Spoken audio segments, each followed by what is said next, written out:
They stood at my door like ghosts, hesitant, smaller than I remembered. 8 years. 8 years of silence, of being the disappointment, the ungrateful son, the one who ruined family dinners. And now, my parents stood on the marble steps of my mansion, clutching each other as if wealth had a scent, and they were following it home. I opened the door slowly. My voice came out steady. Mom. Dad. They froze. My father's lips parted first, but no words came. My mother tried to smile. It trembled, cracked halfway. I watched the color drain from her face when she realized who was standing behind me, hand on my shoulder, wearing the same calm confidence she used to mock. The man who took their son's place. It wasn't supposed to be this way. 8 years ago, I was the failure, the one who dared to leave the family business. I wanted to build something real, something mine. They laughed when I said I'd make it on my own. My father called it a phase. My mother called it betrayal. When I refused to return, they made it clear I was no longer welcome. No calls. No visits. No invitations to reunions. They replaced me at every table, in every photo, in every memory. And they replaced me with him. Ethan, my cousin. The golden boy who always wanted what I had. My friends, my ideas, my parents' approval. When they turned their backs on me, he was there smiling, pretending to be the perfect son they never had. I remember the last family reunion I attended. My chair had already been moved, his name written on the card where mine should have been. My mother had said lightly, "You're always so busy, dear. Ethan's been helping out so much." Helping out. That's what she called it. Years passed. I didn't respond to their invitations because there were none. But I watched from a distance, quietly. Ethan took over my father's company. My parents boasted about him online, his brilliance, his loyalty, his success. But I knew the numbers.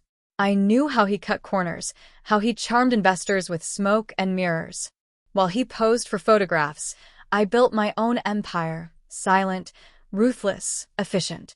I didn't rush. Revenge isn't loud. It's precise. The first crack came when Ethan's company lost a deal to a new investor group. He never knew it was me behind the bid. The second came when one of his executives, handpicked by me, fed him projections that led to a disastrous acquisition. Each misstep was small, invisible, deliberate. By year 5, the company was bleeding quietly. My father called it a rough patch. My mother prayed. Ethan drank.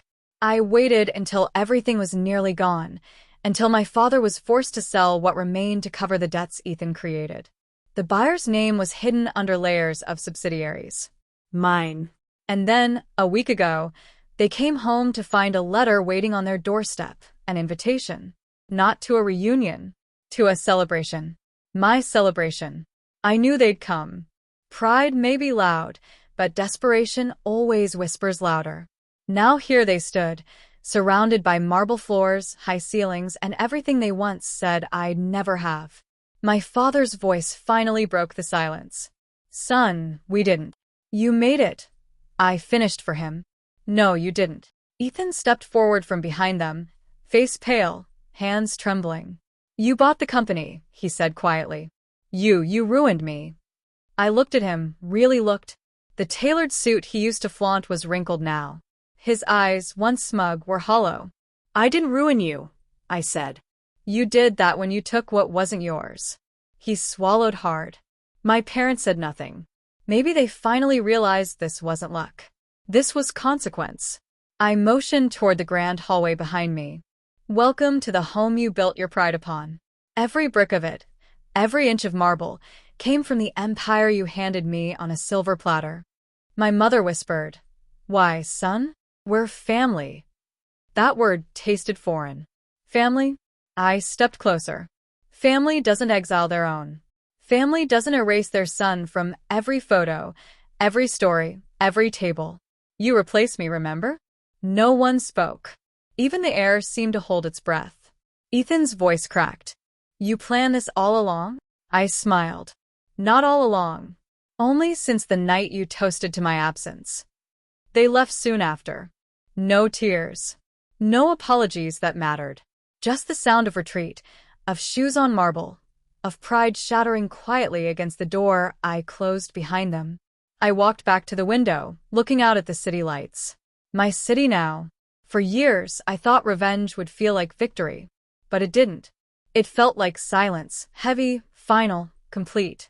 I didn't gloat. I didn't celebrate. I just stood there, breathing in the quiet I had earned 8 years ago. They taught me what exclusion felt like. Tonight, I taught them what it looked like. And as their car disappeared beyond the gates, I whispered the truth I'd waited years to say. He found out who took his place. Then I turned off the lights.